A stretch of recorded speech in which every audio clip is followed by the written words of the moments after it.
आदाब, जय हिंद, जय भारत। मैं हूं अकील खान। हम आपका हार्दिक स्वागत करते हैं BTS के न्यूज चैनल में। आज हैदराबाद में तेलंगाना स्टेट बीजेपी की सेंट्रल ऑफिस में स्टेट माइनॉरिटी मोर्चा की एक समिट हुई, जिसमें हमारे यहाँ के बीजेपी के संगठन महामंत्री श्री निवास जी उपस्थित रहे। हमारे राष्ट्रीय नेता हनीफ अली साहब और लायक अली साहब और स्टेट प्रेसिडेंट अफसर पासा जी उपस्थित रहे। बड़ी तादाद में मुस्लिम, जैन, क्रिश्चियन और सिख कम्युनिटी के पदाधिकारी और ऑफिस बेयरर्स हाजिर हैं।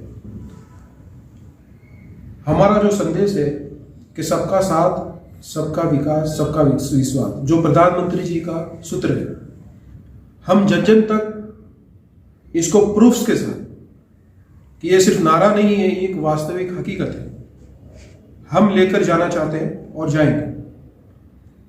हमने बताया, अवगत कराया कि आज तक, आजादी से लेकर आज तक, कांग्रेस पार्टी हो, चाहे TRS हो या वामपंथी हो, जितनी भी सो कॉल्ड सेक्युलर पार्टीज हो, ये जो सिंडिकेट अपने आप को सेक्युलर कहते हैं, उन्होंने मुस्लिम और माइनॉरिटी समाज को सिर्फ as a vote bank use किया। किसी भी पॉलिटिकल पार्टी से, किसी भी समाज की सिर्फ दो अपेक्षा होती है, एक तो विकास, दूसरा सलामती।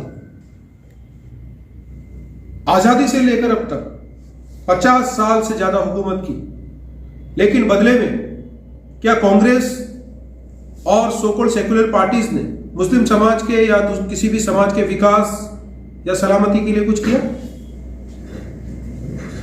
क्यों मुस्लिम समाज उसका हिसाब नहीं लेता इतने सालों से? हम ये जागृति लाना चाहते हैं कि सच्चर कमेटी जो 2006-07 में खुद मनमोहन सिंह जी ने उस वक्त बनवाई थी, उस सच्चर कमेटी के रिपोर्ट में, और उस रिपोर्ट से यह साबित होता है कि 50 साल से ज्यादा इस देश में कांग्रेस पार्टी ने हुकूमत की, फिर भी जहां देश में एक तरफ 14% मुस्लिमों की बस्ती है, सिर्फ 2% के पास सरकारी नौकरी, 45% मुस्लिम्स झोपड़पट्टी में रहते हैं, स्लम एरियाज में, 50% मुस्लिम्स के पास लिटरेसी नहीं है, साक्षरता नहीं है, पढ़ना लिखना नहीं आता। देश में बस्ती 14%, जेल में 40%। यानी तुमने इफ्तार पार्टियां करके टोपियां तो पहनी ओवैसी साहब जैसे नेताओं, लेकिन बदले में उनको रोजगार नहीं दिया, गरीब रखा, तो मजबूरी से जेलों में गए। तो उनके टोपियां पहनाकर तुमने जेल में कैदियों की टोपियां पहनाने का पाप किया। खुदा इसमें कभी माफ नहीं करेगा।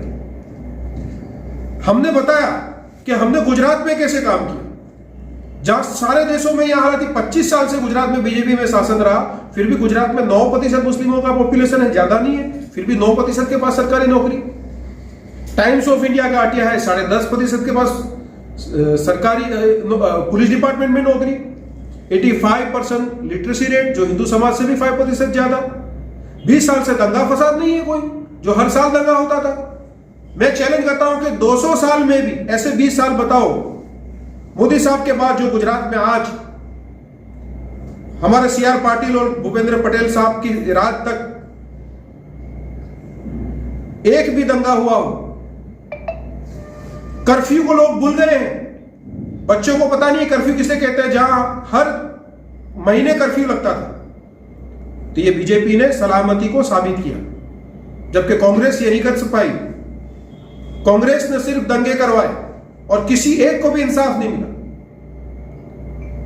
केंद्र सरकार की अभी की जो योजना है, आपको जानकर ताज्जुब होगा कि भारतीय जनता पार्टी क्या वास्तविक सबका विकास करती है।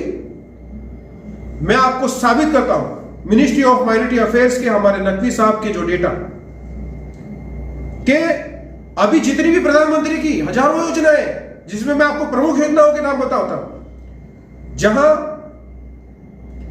2 करोड़ बेघर लोगों को प्रधानमंत्री जी ने आवास दी, उसमें 30% से ज्यादा लोग मुस्लिम समाज के लोगों को आवास दिए। 8.5 करोड़ से लोगों को गैस के बोतल दिए, उसमें 34% मुस्लिम समाज के लोगों को गैस के बोतल्स मिले। प्रधानमंत्री आवास योजना हो, जनधन योजना हो, मुद्रा योजना हो, चाहे किसानों के अकाउंट में 6,000 रुपये आने की बात हो, ये जितनी सारी भी स्कीम है, आयुष्मान योजना हो जिसमें मरीजों को मेडिकल हेल्प मिलने की बात है, सब में लाभार्थी जो है वो मुस्लिमों की पॉपुलेशन 14% है, लेकिन उससे डबल 30% से ज्यादा लाभ लेने वाले लोग मुस्लिम समाज के लोग क्यों हैं? क्योंकि उनको गरीब, उनको बेरोजगार, उनको बेहाल और बेकार ये कांग्रेस और सो कॉल्ड सेक्युलर पार्टीज ने किया। भारतीय जनता पार्टी ने देखो गुजरात को दंगा मुक्त किया, आतंक मुक्त किया, और हम भारत को भी दंगा मुक्त और आतंक मुक्त होने की दिशा में सफल हो रहे हैं, और सबका साथ सबका विकास को हम साबित कर रहे हैं। इन सारी सच्चाई को लेकर, सच्चा कमेटी के डेटा को लेकर, मिनिस्ट्री ऑफ माइनॉरिटी अफेयर्स को लेकर, गुजरात के मॉडल स्टेट को लेकर, मोदी जी की जो ये विकास की विचारधारा है, इसकी सच्चाई को लेकर हम लोगों के सामने जाएंगे कि देखो कांग्रेस और सो कॉल्ड सेक्युलर पार्टीज की ने जो किया है वो एक पल्ले में रखो, और जिस बीजेपी को आप कम्युनल कहते हो उसको एक पल्ले में रखो। हम अंत्योदय, हम एकात्म मानववाद और आओ जलाए दीप वहां जहां अभी अंधेरा है, इस बात को लेकर आखिरी पंक्ति में खड़े लोगों का विकास हो, उस दिशा में ईमानदारी से खुदा को, ईश्वर को हाजिर नाजिर रखकर काम करते जा रहे हैं। और यही किसी भी पॉलिटिकल पार्टी का उद्देश्य होता है, और यही समाज की अपेक्षा होती है कि उसका विकास हो, उसकी सलामती हो। दोनों चीज बीजेपी से मिल रही है, तो बीजेपी में जुड़ने में हमें न कोई धार्मिक बाधा नड़ती है, न कोई मजहबी कोई हमारे बीच में अवकाश रहता है। इसलिए आइए आप भी हमारे साथ जुड़िए और विकास की दिशा में आगे बढ़िए, ताकि हमारा मुल्क जो है ये महासत्ता और विश्व गुरु बनने की दिशा में आगे बढ़े। धन्यवाद। जय हिंद, जय भारत। माइनॉरिटी मोर्चा तेलंगाना स्टेट का एक इजलास स्टेट बीजेपी ऑफिस में हैदराबाद में मुलाकात हुआ, जिसमें कई विषयों पर चर्चा की गई, और यहाँ पर चीफ गेस्ट के हैसियत से नेशनल माइनॉरिटी मोर्चा बीजेपी के जनरल सेक्रेटरी सूफी के चिश्ती साहब ने शिरकत की। यहाँ पर तेलंगाना स्टेट में माइनॉरिटी मोर्चे को तमाम डिस्ट्रिक्ट और मंडल लेवल और पंचायत लेवल तक पहुंचाने के लिए इसमें भी चर्चा हुई है, क्योंकि आने वाला चुनाव 2023 का जो होगा उसमें निश्चित तौर पर भारतीय जनता पार्टी की सरकार होगी, और उसमें माइनॉरिटीज़ का बहुत बड़ा योगदान की जरूरत है, क्योंकि तकरीबन 27 सीट ऐसी हैं जहाँ पर माइनॉरिटीज़ का जो वोट है वो निर्णय करेगा, और इसी बेसिस पर तेलंगाना स्टेट में हुकूमत बनेगी। वैसे देश में आज अच्छा माहौल है। कल तक भारतीय जनता पार्टी के ताल्लुक से तो ये था कि मुसलमान भारतीय जनता पार्टी को वोट नहीं देते हैं, लेकिन अभी जो सर्वे आया है, हुजूराबाद असेंबली का जो बाई इलेक्शन का जो चुनाव हुआ था, तो उसमें कौन कौन वोट हमको मिले हैं, तो उसमें जो सर्वे सामने आया है 33% मुस्लिम वोट हुजूराबाद असेंबली में भारतीय जनता पार्टी के कैंडिडेट को मिले, तो ये अच्छा संकेत है। और वैसे हम सबका साथ, सबका विकास और सबके विश्वास की भावना से काम कर रहे हैं। सारे देश में उसी हिसाब से हमारा काम चल रहा है, और जो यहाँ पर की शुरुआत हुई है, दुबका का जो चुनाव हुआ है वो भी हमने जीत हासिल की। ये एजेंसी के जो चुनाव हुए उसमें भी हमारा बहुत बड़ा परफॉर्मेंस और सेकेंड लार्जेस्ट पार्टी के तौर पर हम उतरे हैं, और आने वाले समय में निश्चित तौर पर भारतीय जनता पार्टी पूर्ण बहुमत के साथ तेलंगाना स्टेट में हुकूमत बनाएगी। किसी को फतवा लगाने की भी गुंजाइश नहीं होगी, क्योंकि हमारे नबी पाक सल्लल्लाहु अलैहि वसल्लम ने फरमाया हुब्बुल वतन शौकतुल ईमान, वतन की मोहब्बत ईमान का शौबा है। जिस भारत ये मुल्क की मिट्टी से हमारा जिस्म बना है और इसी में मिलना है, ठीक है, अपनी माँ को जिंदाबाद अगर नहीं कहेंगे तो हम किसको कहेंगे? तो मैं उसी अल्फाज में कहूंगा भारत मातरे वतन, आप कहेंगे जिंदाबाद जिंदाबाद, ठीक है। लेकिन ऐसे है कि भाई ओवैसी साहब के कान तक की बात जानी चाहिए। बोलिए भारत मातरे वतन जिंदाबाद जिंदाबाद, भारत मातरे वतन जिंदाबाद जिंदाबाद, भारत मातरे वतन जिंदाबाद जिंदाबाद। बहुत शुक्रिया।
पूरा संगठन की नाव है, उनकी विचारधारा, एकात्म मानववाद और अंत्योदय, ये दो जो इनके सूत्र रहे। एकात्म मानववाद, उसमें हर मनुष्य आ जाता है, हर धर्म।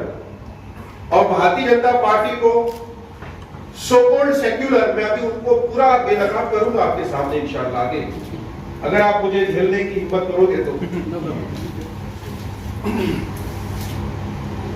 जो कहते हैं कि भारतीय जनता पार्टी जो है कम्युनल पार्टी है, दोस्तों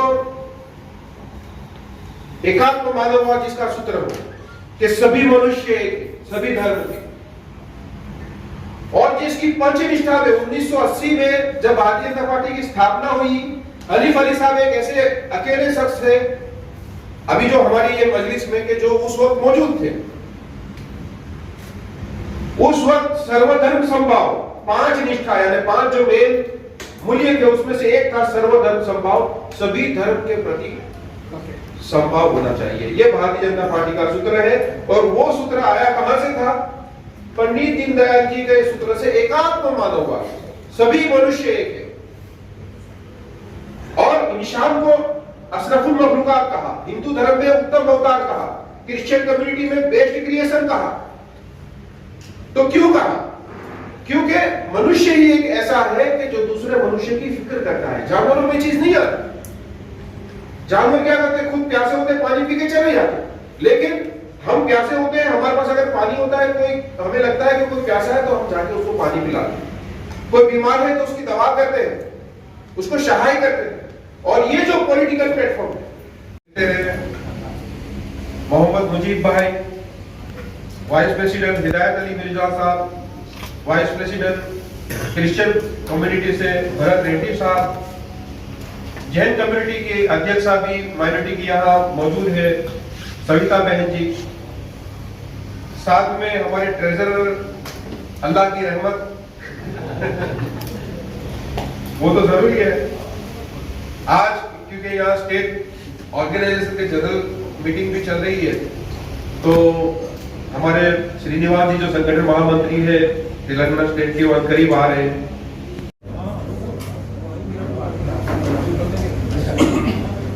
मेरा अपन गुजारिश है सूफी के किस्ती जी अपने को अपना माइनॉरिटी मोर्चा, और वो तो बहुत सीनियर लीडर है, माइनॉरिटी मोर्चा कैसे चलाना है और माइनॉरिटी के लिए डेवलपमेंट के लिए क्या करना है, इसी समाज में मार्गदर्शन।